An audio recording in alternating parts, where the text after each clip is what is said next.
Alright, this is a very quick little video that I'm going to show you guys if you did end up going ahead and purchasing the instructions of the Naboo Starfighter.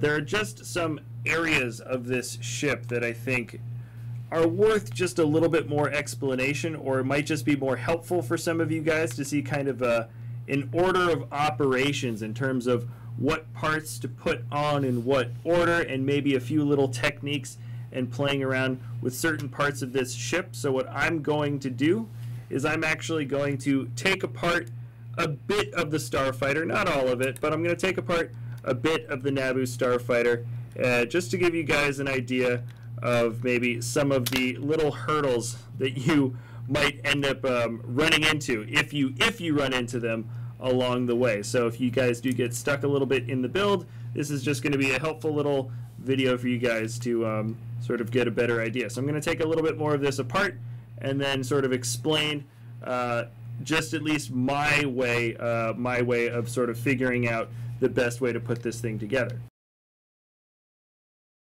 Alright, so I've taken it apart to a point where I feel like maybe you guys would have gotten without too much trouble. I think putting on these side panels here, they sort of clip on the inside. It's not too bad, and the internal structure, well, there's no point in going through the entire internal structure, so this is kind of the point of the build that I wanted to get at, I think, before I get into it. I didn't take this out, but this is where that minifigure hand is actually on the inside of this I can't remember the name of that type of part, but there's a minifigure hand in there, and that's actually what's pushing those studs together. Sometimes the corner pops out just a little bit, but it usually stays pretty flush. In fact, I think it might even supposed to be popping out just a tad. But anyways, let's get into the actual putting together of the ship. I would say it's probably best to come at the back first, get the back totally worked out. And you can see in there, the light's not great, but you can see in there, there is that bar. There's that yellow bar piece. And there's sort of kind of a magic distance that you want that bar to be at. And I'm pretty sure with my build right here that you can see, I would say just sort of make a mental note. I think the instructions actually make it pretty clear. But the distance that yellow bar is sticking out is very, very important. You don't want to push it all the way back till it hits the wall. You kind of want it right around there. And this is what's going to slide in there. It works pretty well once you get it in, but you've got this area. I'm sure you've seen a lot of this in the instruction manual, but I think it just might be helpful for you guys to see some of these pieces going in together. So that little area right there, by the way, that little yellow bit, that's what's going to end up sliding into the bar. And let's see if I can do it on my first try. It's not totally possible, but ooh, I think I actually went in, and then I didn't think it went in. Hold on, there we go. And there we go. So that part has synced up. And if it works just right, this little divot, that little bit right here, it should be able to push in all the way, not move anymore. And there's just about no space. That's what you want. You just about no space in there. And then this is the bit of the tail. Not too much in there. It actually only studs in on the last stud right here. It only comes in right on the end. And it's kind of funny. This thing, oh, sorry. I don't know if I'm going to be editing a whole lot of this out. This is going to be just like an unlisted video. It might actually be easier not to do it that way, but just add the plate. Also, it's a little bit weird trying to do this delicate thing sort of one-handed, but I think it's doable. If I can do it one-handed, you guys can definitely do it two-handed. So now you can see that these bits are just lining up, and they're lining up just behind that bit of the tile. So what you've got is this is going to end up studding in to the very ends of those tile pieces, and it's doable. You just kind of have to feel it out a little bit. The connection point isn't incredibly strong, but there is a decent amount of tension. Let me put this down because I think it takes two hands to kind of play around with this a little bit there and there. Okay, yeah, that's actually studded in a little bit, and it wants to pull the tail upwards sometimes. So there's just a little bit of that tension wanting to pull the tail up, but you can kind of just keep pushing it back, and yeah, it should remain pretty straight. So you've got your tail. Now, try not to touch the tail too much. It does kind of want to wobble around a little bit.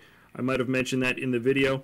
But this bit, the clipping on this is all really strong right here. So everything you've got up until this point should be pretty decent strong. And now playing around with the wings. The wings can be a little bit more delicate. And I accidentally broke this part out. You didn't have to take this part out. But so I would say getting the wings to this point shouldn't be the craziest thing. There was just one part that I really wanted to point out here, which I think is extremely important, is you can see that the studs that these wings are attached onto are actually attached onto some clips. And there's a series of clips. It's a clip and then another clip. And the idea is you can actually push this platform in and out just a little bit. And you want to have that clip sort of sliding in on that bar, or the clip bar sort of. You want it sliding in all the way as much as you can as you do this, because there is going to be some tension. The engines are going to be pulling down on this, and when the engines pull down, once you've added all the weight by attaching it, it might want to shear the whole wing off, because the whole wing isn't actually attached by a ton of studs. But there's this really fun and really sort of clever way they attach on, and I will show you guys. You can see it best with the gray slopes here, and this is probably the most important piece to get right. But you want to make sure that this gray slope is actually getting on top of that little tile there. That this gray slope, the nose of it should just be hitting the lip, just the edge of that tile piece. So as you press it down, it should be in enough. And if it's not there, if that clip isn't pushed all the way in there, or if the nose, if this nose isn't going over the lip of that tile, that's because you didn't push this clip far enough in with the wings. So if you're not getting that bit of tension, you've got to go back in there and make sure that the clip is kind of pushed up a little bit against that bar. So I'm pretty sure I've done it. I mean, I took it apart in front of you guys, so I'm pretty sure I have it in the right spot. And yes, and once you put this in, now these really, it's really hard to get these slope pieces sort of back out once you put it in, but that lip is coming in on this side and on this side, and it should be happening also with this little yellow wedge piece here. Not quite as important because the yellow wedge piece doesn't hold as much tension.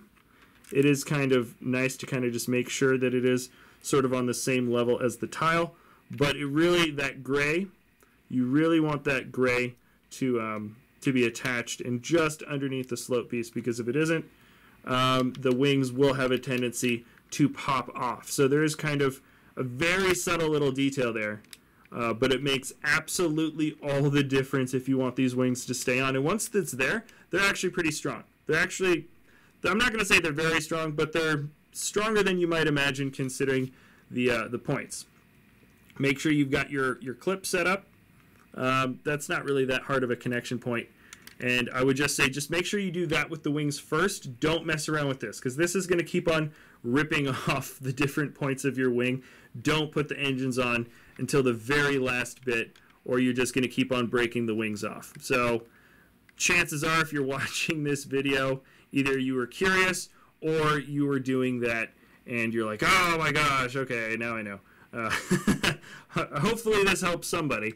If not, it's almost kind of interesting and fun for me to sort of play around and kind of discover sort of the techniques, because that order of operations really makes all the difference in terms of putting this thing together and taking it apart. I was super afraid of this mock when I first built it, because there were a lot of sort of strange, kind of odd connection points with the tail, with the hand clip there, with the wings. The engines themselves are, you know, they're actually fine, but they are only attached by 2 studs, so, you know, take that as it may. They will fall off if you knock them against something. So anyways, that's it. So hopefully that is helpful for you guys. If you're still having trouble, it's possible there might be something else on the internals, but as far as I know, the instructions there are tip-top. They're solid. I built them from the same ones you guys did. So, yeah, all right. Hopefully that's helpful for some of you. Maybe some of you guys will save a little bit of time. Maybe watching that beforehand might save you a little bit of time. But, all right, so that was the method sort of that I figured for getting the last little bits kind of put together on the mock. And, yeah, all right. So hopefully you found that helpful. And, all right, this isn't a regular video, so see you next time, I guess. All right, bye.